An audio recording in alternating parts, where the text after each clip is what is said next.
എല്ലാ പ്രിയപ്പെട്ടവർക്കും ഷാഡോ ന്യൂസിലേക്ക് ഒരിക്കൽ കൂടി സ്വാഗതം. ചില നാളുകൾക്ക് ശേഷമാണ് ഞാൻ നിങ്ങളുടെ മുൻപിലേക്ക് വന്നിരിക്കുന്നത്. ഈ ദിവസങ്ങളിൽ ഏറ്റവും പ്രധാനപ്പെട്ട വാർത്ത മിഡിൽ ഈസ്റ്റിൽ നിന്നും വന്നുകൊണ്ടിരിക്കുന്നത് സിറിയയിൽ നടക്കുന്ന വിമത മുന്നേറ്റമാണല്ലോ. ആസാദിൻ്റെ ഭരണത്തിനെതിരായിട്ട് അവിടെ റിബൽസ് നടത്തിക്കൊണ്ടിരിക്കുന്ന വലിയ മുന്നേറ്റമാണ് നമ്മളെ കണ്ടുകൊണ്ടിരിക്കുന്നത്. അവരെ പ്രധാനപ്പെട്ട എല്ലാ പട്ടണങ്ങളും പിടിച്ച് അവരിപ്പോൾ ദമാസ്കസിൻ്റെ അരികിലേക്ക് അവർ വന്നിരിക്കുകയാണ്. ദമാസ്കസിലെ ചില പട്ടണങ്ങളും അവർ പിടിച്ചിരിക്കുന്നു എന്നാണ് നമുക്ക് അറിയുവാനായിട്ട് സാധിച്ചത്. അതിനിടയ്ക്ക് നമ്മൾ കഴിഞ്ഞ ദിവസങ്ങളിൽ ഒക്കെ കേട്ടതായിട്ടുള്ള വാർത്ത, അവിടുത്തെ സിറിയൻ പ്രസിഡൻ്റായിരിക്കുന്ന ആസദ് റഷ്യയിലേക്ക് പോകുവാൻ വേണ്ടി ശ്രമിക്കുന്നു എന്ന്, രക്ഷപ്പെടുവാൻ വേണ്ടി ശ്രമിക്കുന്നു എന്ന് നമ്മൾ കേൾക്കുകയുണ്ടായി.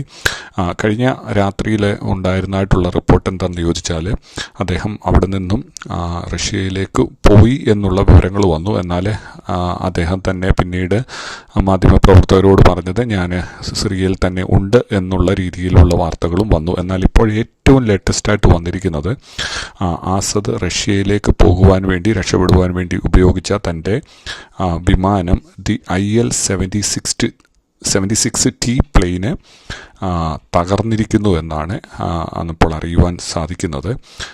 അത് തകർന്നു വീണിരിക്കുന്നത് അൽ സുവൈർ എന്ന് പറയുന്ന സ്ഥലത്ത് അത് തകർന്നു എന്നാണ് നമുക്ക് അറിയുവാനായിട്ട് സാധിച്ചത്. അദ്ദേഹം സഞ്ചരിക്കുന്നു എന്ന് സംശയിക്കുന്ന IL-76T എന്ന് പറയുന്ന പ്ലെയിനാണ് ഇപ്പോൾ തകർന്നു വീണിരിക്കുന്നത്. അതിൻ്റെ റഡാർ ചിത്രങ്ങളൊക്കെ ഇപ്പോൾ നമുക്ക് ലഭിച്ചിട്ടുണ്ട്. അത് ക്രാഷ് ചെയ്തിട്ടുണ്ട് എന്നുള്ളത് നമുക്ക് മനസ്സിലായിട്ടുണ്ട്. പക്ഷെങ്കിൽ അതിൽ അദ്ദേഹം ഉണ്ടായിരുന്നോ എന്നുള്ളത് മാത്രമാണ് ഇപ്പോൾ അന്താരാഷ്ട്ര മാധ്യമങ്ങളൊക്കെ അന്വേഷിച്ചു കൊണ്ടിരിക്കുന്നതായിട്ടുള്ള ഒരു കാര്യം. എന്നാൽ അനേകം പേര് ഇപ്പോൾ പല മാധ്യമങ്ങളിൽ നിന്നും വരുന്ന റിപ്പോർട്ടുകൾ നമുക്ക് മനസ്സിലാക്കുവാൻ സാധിക്കുന്നത് അദ്ദേഹം ആ ഫ്ലൈറ്റിൽ ഉണ്ടായിരുന്നു എന്നാണ് നമുക്ക് മനസ്സിലാക്കുവാൻ സാധിച്ചത്. അങ്ങനെയെങ്കിൽ അദ്ദേഹം ആ പ്ലെയിൻ അപകടത്തിൽ കൊല്ലപ്പെട്ടിരിക്കുവാനുള്ള സാധ്യത വളരെ കൂടുതലാണെന്നാണ് നമുക്കിപ്പോൾ ലേറ്റസ്റ്റായിട്ട് മനസ്സിലാക്കുന്നതായിട്ടുള്ള വിവരം. ഇപ്പോൾ റിബൽസിൻ്റെ ഭാഗത്തു നിന്ന് വന്നിരിക്കുന്ന ഒരു റിപ്പോർട്ട്, അവരാണ് ഈ പ്ലെയിന് വെടിവെച്ച് തകർത്തിരിക്കുന്നതെന്നുള്ള ഒരു കൺഫർമേഷനും ഇപ്പോൾ നമുക്ക് ലഭിച്ചിട്ടുണ്ട്. നമുക്കിപ്പോൾ ലഭിച്ചുകൊണ്ടിരിക്കുന്ന ഈ വാർത്തകൾ ശരിയാണെങ്കിൽ ഇത് ഇത്രയും നാളും ഏകദേശം 15 വർഷത്തോളം ആയിട്ടുണ്ടായിരുന്ന ആസദ് ഭരണകൂടത്തിൻ്റെ അന്ത്യമാണ് നമുക്കിപ്പോഴിവിടെ കാണുവാനായിട്ട് സാധിക്കുന്നത്. നമ്മൾ ഓർക്കുന്നത് പോലെ ഏകദേശം 5 ലക്ഷം സ്വന്തം ആളുകളെ കൊന്ന് ഭരണം നിലനിർത്തിയ ഒരു ക്രൂരനായിട്ടുള്ള ഭരണാധികാരിയായിരുന്നു ആസദ് എന്ന് നമ്മൾ മനസ്സിലാക്കേണ്ടതായിട്ടുണ്ട്. ആസദിനെ സഹായിക്കാൻ വേണ്ടി ഇറാനും ഹിസ്ബുള്ളയും റഷ്യയും ഒക്കെ കൂടെ നിന്നുകൊണ്ടുള്ള ഒരു കിരാതമായിട്ടുള്ള ഭരണമാണ് അവിടെ കാഴ്ചവെച്ചിരുന്നത്.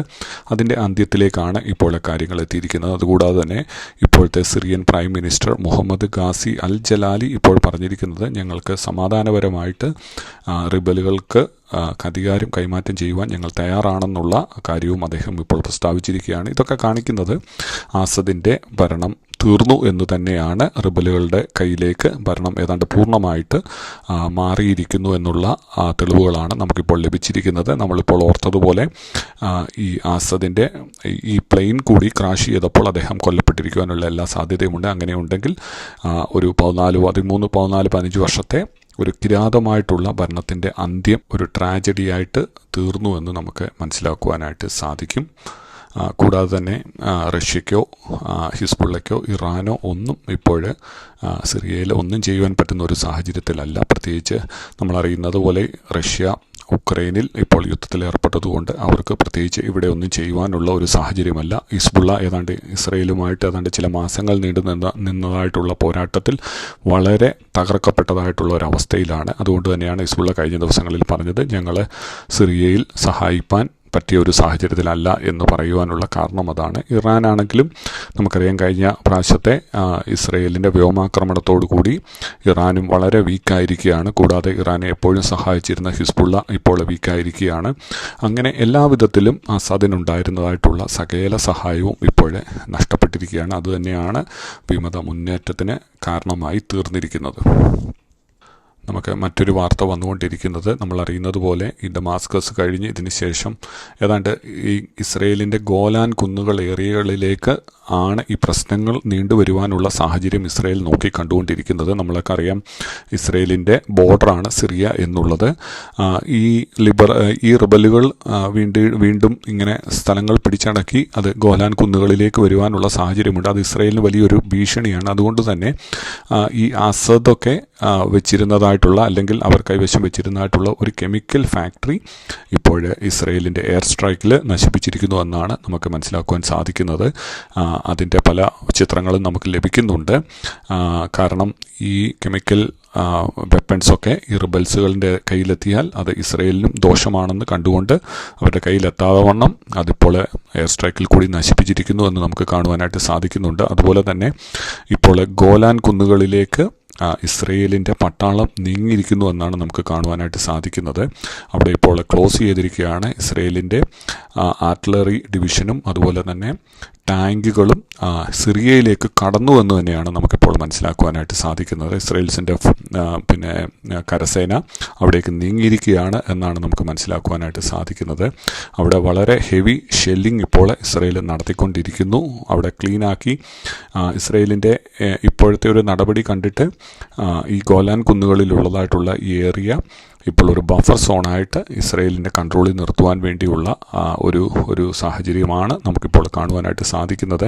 ഇപ്പോൾ IDF കൺഫേം ചെയ്തിരിക്കുന്നത് അവരുടെ ടാങ്കുകൾ ഈ സിറിയൻ അതിർത്തിയിലേക്ക് കയറി അവിടെയുള്ളതായിട്ടുള്ള സിറിയൻ ടൗണ് അൽ ക്വെൻഡ്ര എന്ന് പറയുന്നതും, അതുപോലെ തന്നെ അത് ഗോലാൻ ഹൈറ്റിനോട് ചേർന്ന് കിടക്കുന്നതാണ്.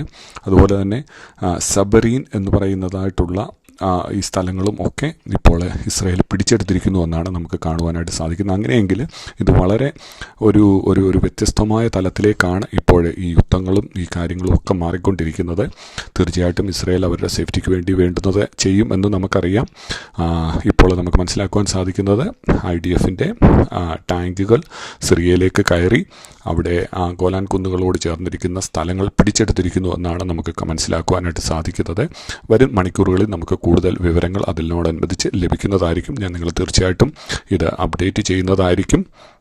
ഇപ്പോൾ പല വാർത്തകളും പുറത്തു വരുന്നത്, പല ചിത്രങ്ങളും പുറത്തു വരുന്നത് അസദിൻ്റെ സൈന്യങ്ങൾ അല്ലെങ്കിൽ അവരുടെ പട്ടാളം ഇപ്പോൾ അവരുടെ പട്ടാള വേഷങ്ങളൊക്കെ അഴിച്ചുവെച്ച് സിവിലിയൻ വേഷത്തിലേക്ക് റോഡിൽ നിന്നുകൊണ്ട് തന്നെ അവർ റിബലുകളെ പേടിച്ച് മാറുന്നതൊക്കെ നമുക്കുള്ള ചിത്രങ്ങളൊക്കെ നമുക്ക് ലഭിച്ചുകൊണ്ടിരിക്കുന്നു.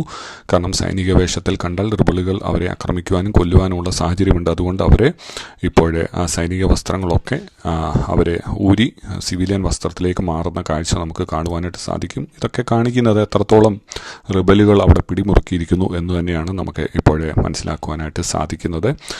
കൂടുതൽ അപ്ഡേറ്റുകൾ വരുന്നത് അനുസരിച്ച് ഞാൻ നിങ്ങളെ തീർച്ചയായിട്ടും അറിയിക്കുന്നതായിരിക്കും. അതുവരെ എല്ലാ പ്രിയപ്പെട്ടവർക്കും നന്ദി, നമസ്കാരം. നിങ്ങൾക്ക് ഈ ചാനലുകൾ ഇഷ്ടപ്പെടുന്നുണ്ടെങ്കിൽ തീർച്ചയായിട്ടും നിങ്ങളത് ലൈക്ക് ചെയ്യുകയും ഷെയർ ചെയ്യുകയും ചെയ്യണം. അതാണ് തീർച്ചയായിട്ടും പുതിയ വീഡിയോകളും പുതിയ ന്യൂസുകളുമായിട്ട് നിങ്ങളുടെ അടുക്കിലേക്ക് വരുവാൻ എനിക്ക് പ്രചോദനമാവുന്നത്. ഒരിക്കൽ കൂടി എല്ലാ പ്രിയപ്പെട്ടവർക്കും നന്ദി, നമസ്കാരം.